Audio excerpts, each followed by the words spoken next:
Сәләмесез, эфирда татарлар тапшыруы. Студияда мин Эльвира Хөснетдинова эшлим. Бүген безнең программада Юнус һәм Камил Бирюковлар агрохужалыгында урып җыю барышы.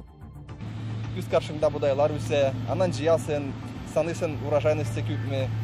Ул интересный эш, миңа ул эшне мин яратам. Рязань өлкәсе Касыйм шәһәрендә Сөембикәгә багышланган күргәзмә.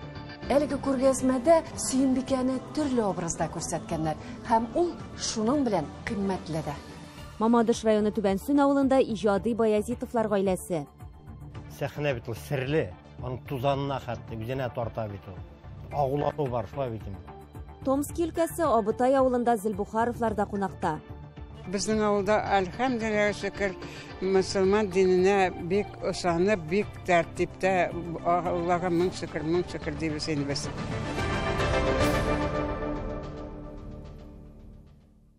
Моннан 20 ел элек аның фермер хуҗалыгында нибары 5-6 гектар җир булса, бүген инде аларның мәйданы меңләгән гектарга җитте. Еллар дәвамында кечкенә генә хуҗалык агрофирма дәрәҗәсенә күтәрелде. Анда эшләүчеләр саны да күпкә артты. Үстерелгән игенне эшкәртү өчен тегермәне, икмәк заводы эшли башлады. Сүзебез Ульяновск өлкәсенең Радищево районындагы аталы уллы Юнус һәм Камил Бирюковлар җитәкли торган агрохужалык хакында бара. Безнең бу төбәктәге үз хәбәрчебез Рамис Сафин әлеге хуҗалыкта булып, аның эшчәнлеге, урып җыюның барышы һәм кыр батырлары белән танышып кайтты.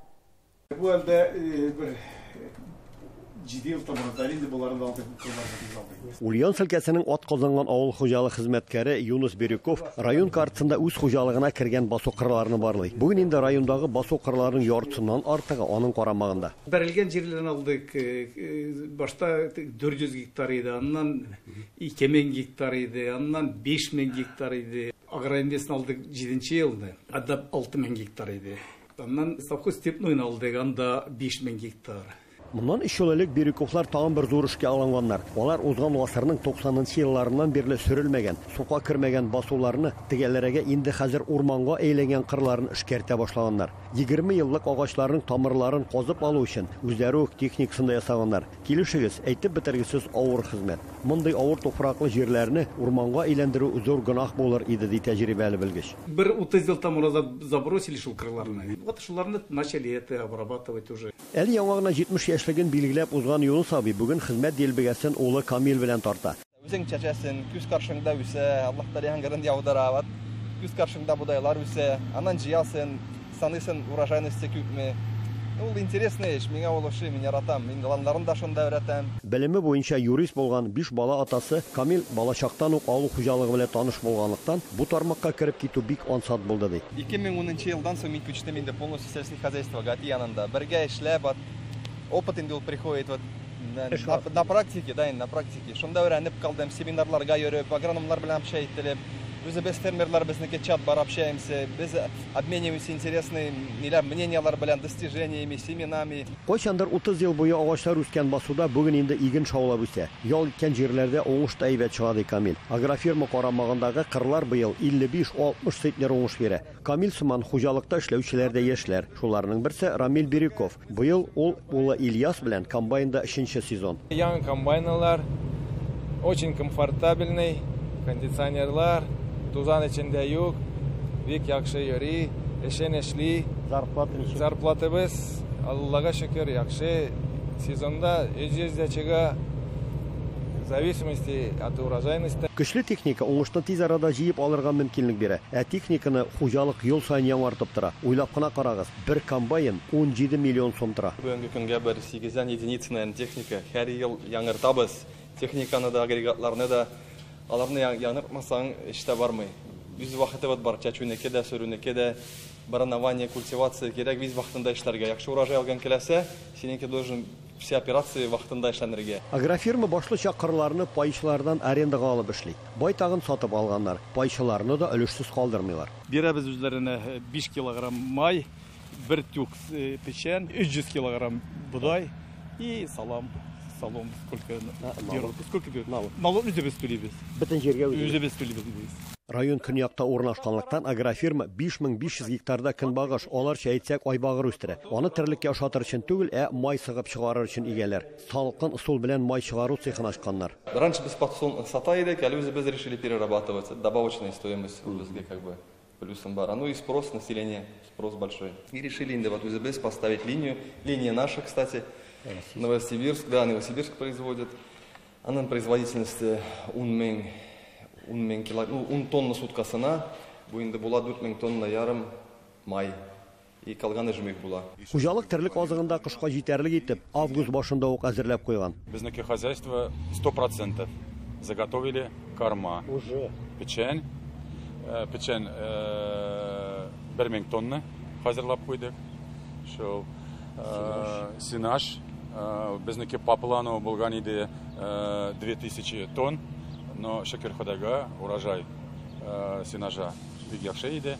Шул без заготовили 3950 тонн. Өлкә үзәге Ульяновскидан 250 чакрымда урнашкан бу районда татарлар әләни күп булмаса да, татар тормышы һәрчак кайнап тора. Татар теле һәм сәнгате көннәре, мәчет салдыру, ислам мәдәнияте фестивале үткәрү, балалар бакчасында төркемнәр ачу, булар барысы да районның татар автономиясе рәисе Юнус Бирюков тырышлыгы белән башкарылган эшләр. Ульяновск өлкәсеннән Рамис Сафин, татарлар. 2022 ел татарлар тормышында булган зур вакыйгалар белән истә калачак. Шуларның берсе Рязань өлкәсе Касыйм шәһәрендә ханбикәбез Сөембикәгә һәйкәл куелу. Аны зур итеп тантаналы рәвештә ачтылар. Касыйм татарлары, гомумән бар дөнья татарлары өчен бу вакыйга көтеп алынган иде. Шул көннәрдә Касыйм шәһәрендә Сөембикәгә багышланган күргәзмәләр эшләү милләттәшләребезне тагын да сөендерде. Бу хакта тулырак Ләйсәнә Садретдинова видео язмасында. Seni uylap öte yazlar, seni uylap aylar öte.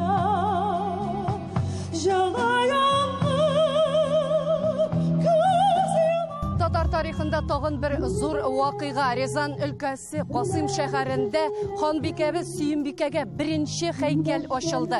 Чыннан да бу монда татарларның барлыгы һәм аның тарихы бүген дә яшәве турында сөйли.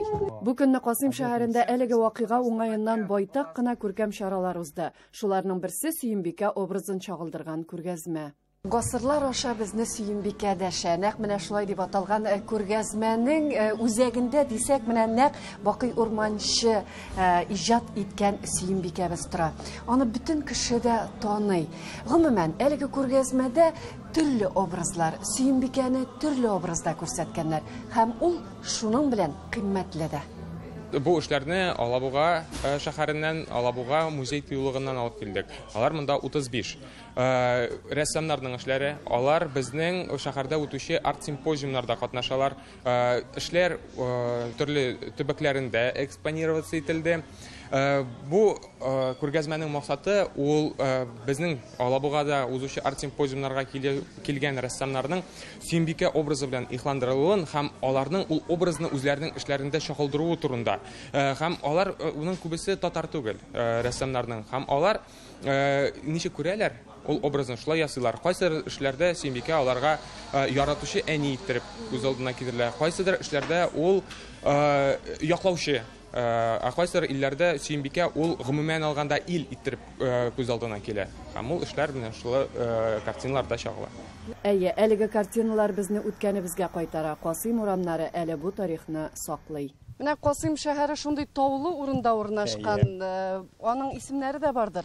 Әйе, электән шул тау, татар тау атала. Менә без хәзер татар тауыннан чыгып барабыз. Татар таудан төшәбез Ука елгасына, Үкә елгасына, Касим телендә Эва, Ука елгасына әйтелә. Эва, инде урысча Ака. Шул электән төрле карталарда, төрле иске фотоларда татар тау атала. Татар тау төрле йортлар шунда сакланган, ну инде хәзер иске йортлар аз. Фирзия ханым, менә монда бит инде зур конференция булды. Гомумән төбәк тарихын өйрәнүчеләр Касыйм шәһәрендә, менә Касыйм шәһәрен шулай теге уратып алдылар дисәң дә була. Менә нинди ачышлар, нинди үзенчәлекләр һәм нинди фикерләр белән сез монда? Бер яктан бик дулкынланып килдек бу якка. Икенчедән горурлык хисе белән килдек. Ни өчен? Чөнки Мари Эл Республикасындагы хәзерге тел белән әйткәндә инде Вятка губерниясына кергән бердән-бер татар районы булып саналган Бәрәңге авылын Монда шушы Касыйм шәһәреннән килгән 2 татар мөселман Шураш белән Бураш ашканнар. Мин монда килгәч аңладым, менә Бураш ул ир кеше түгел, хатын-кыз исеме булып чыкты әле. Сөйләшә торгач шундый ачыклык керттек. 1699 елга туры килә. Бәрәңге документларда телгә алалар. Бу инде моны тоташтырып була Касыйм ханлыгының биткән чырларына, таркалган чырларына, бабаларыбызның да, туганнарыбызның да, кем белмим, әллә минем дә туганнарның каны булган анда, Сөембикә йөргән җирләрдә, менә әйтеп бетерә торган түгел, ул күңелләр тула. Ой, прям от души. Мы так рады, даже мурашки вот по телу. Что... Всем рассказываем свою историю, да. Из многих городов приезжают, сюда приводим. Да. Очень приятно, что здесь теперь открыт этот памятник. У нас есть знакомая еврейка, она всегда приезжает уже лет 5 к Сюн-реке. Именно к ней, и прям огромные букеты роз красных ей кладет. И всегда плачет. Она ей постоянно снится. Она говорит, вот приснилась, и она приезжает сюда. Всегда поздравляет.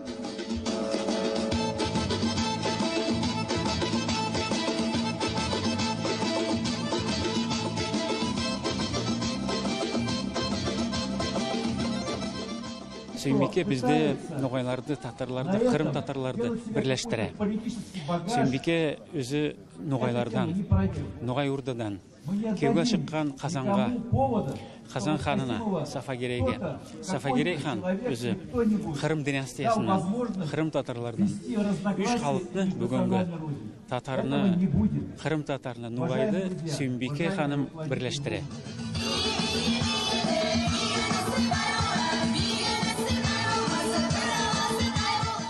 Ләйсәнә Садретдинова, татарлар, Касыйм шәһәре, Рязань өлкәсе.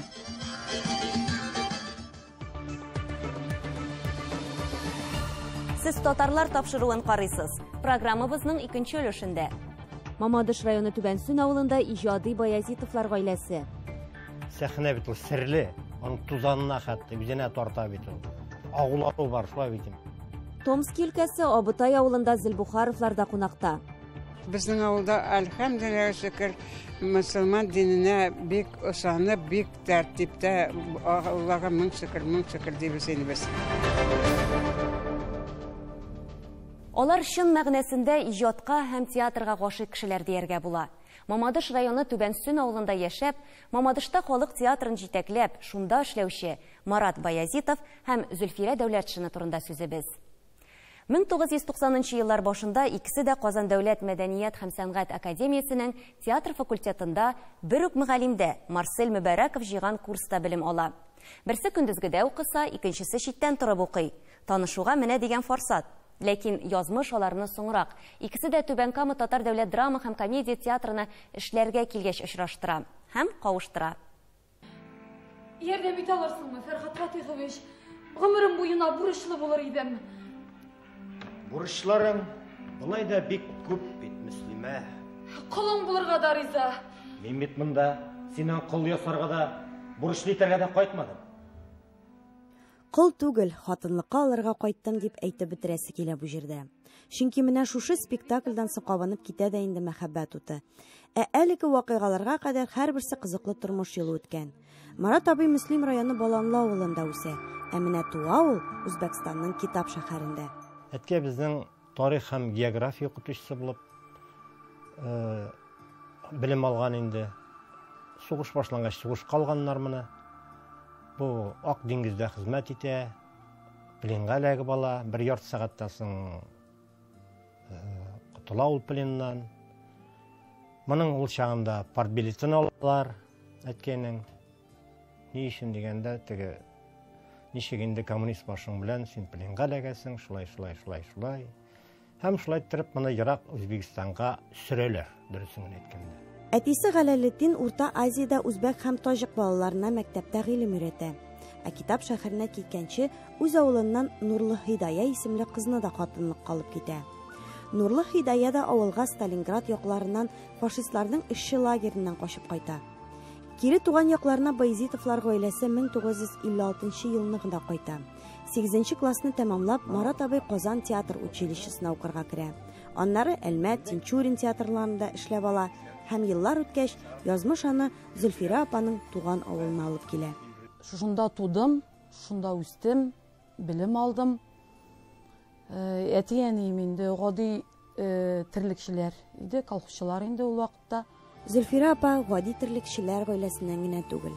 Аның бабасы элек кулак булган. Большевиклар заманында аның бар мөлкәтен тартып алалар.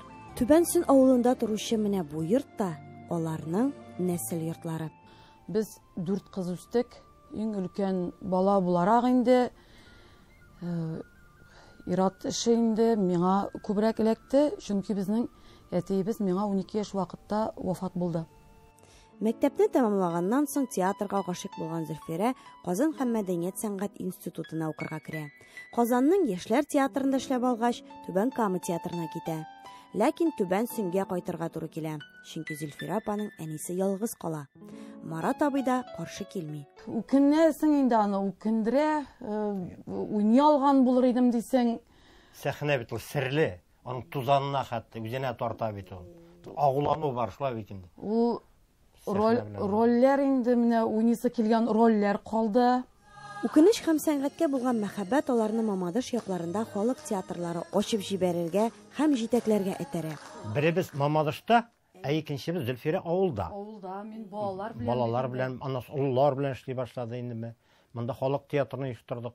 Монда да тегендә дә алып бара кирәк. Буны башта авыр була инде ул. Авыл халкы нитте инде менә монда. Күтәреп алдылар инде дөресен әйткәндә. Безнең иң әһәмиятлесе менә монда район җитәкчесе бик акыллы. Анатолий Петрович Иванов, ул менә ул сәнгатькә гашыйк инде ул менә. Әллә нәрсәләр уйлап таба ул, әйме, дөресен әйткәндә. Һәр вакытта да күтәреп ала безнең идеяларны, ниләрне. Рәхәтләнеп җәелеп эшлисе килә бит анда җитәкче булганда. Рәхәтләнеп эшләп китәләр. Төрле конкурс фестивальләрдә катнашып, җиңүләр яулап, төрле грантларга ия булалар.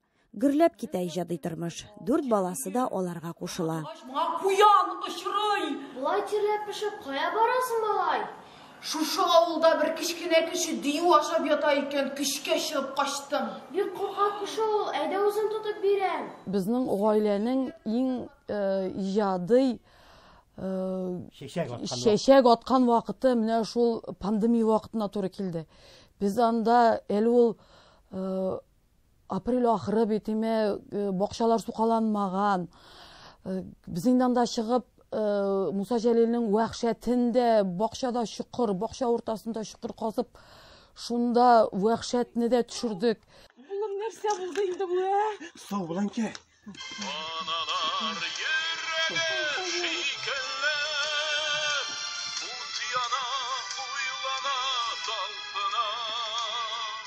Гаилә башлыклары театрга тартса, балалары аларны дингә тарта башлый.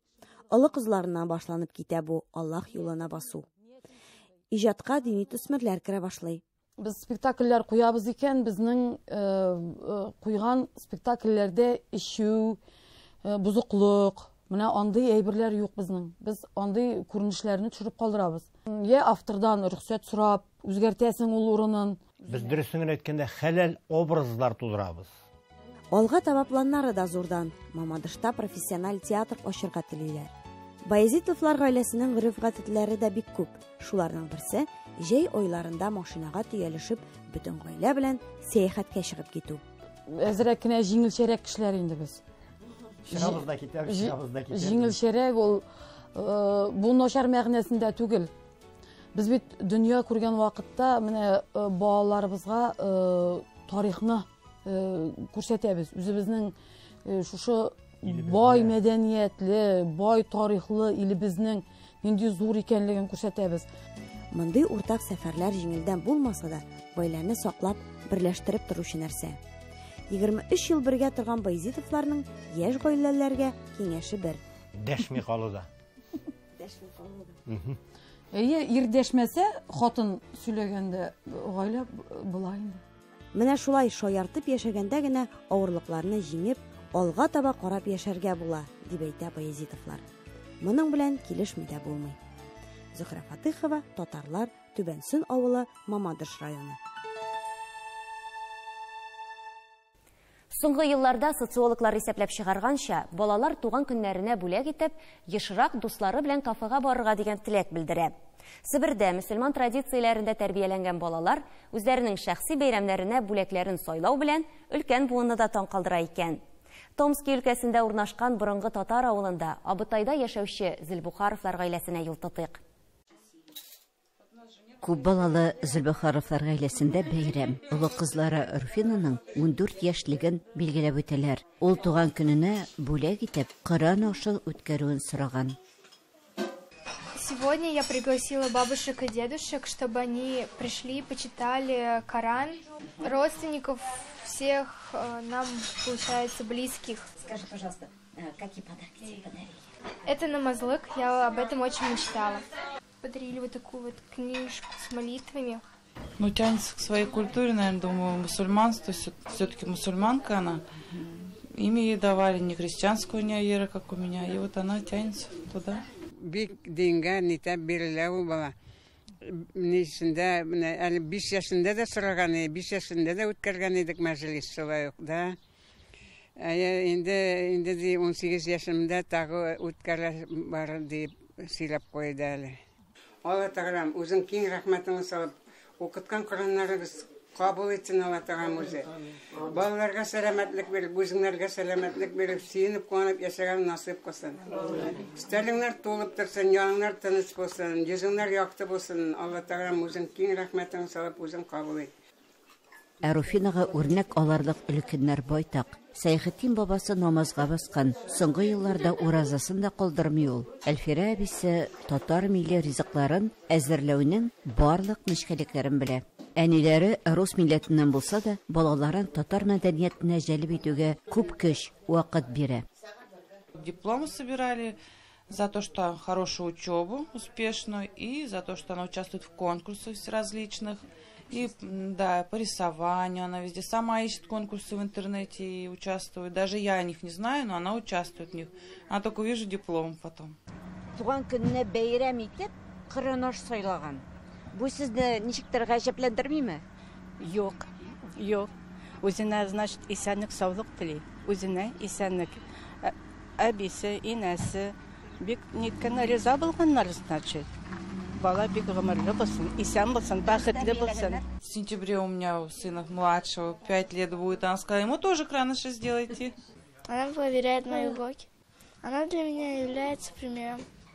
Безнең авылда, әлхәмдүлилләһ шөкер, мөселман диненә бик ышанып, бик тәртиптә, Аллага мең шөкер дибез инде без. Кораннарын укытып торалар, исәнлеккә саулыкка, мәйетләрнең дә бөтен ашларын узгаралар. Әлхәмдүлилләһ шөкер. Динне онытмыйлар. Юк, әлхәмдүлилләһ. Төрки халыкларда сабыйны тәрбияләүдә язылмаган кагыйдә бар. Бу беренче баланы дөрес тәрбияләү. Нәкъ ул үзе башкаларга туплаган тәрбиясен бирер диләр халыкта. Күрәбез, биредә бу традиция нәкъ тамыр җәйгән. Томскидан Елена Сафиуллина, татарлар. Тапшыруыбызны Төркиядә яшәп иҗат итүче шагыйрә Чулпан Зариф сүзләре белән төгәллибез. Хатын-кыз беренче чиратта милләт анасы. Бары тик ул гына баласын туган телендә сөйләшергә өйрәтә. Юкка гына туган телебезне без ана теле дип йөртмибез. Кайда гына яшәсәгез дә, балагызга туган телегезне өйрәтергә кирәк санагыз ди ул. Үз ана телебездә аралашып гомер итәргә язсын безгә. Сау булыгыз.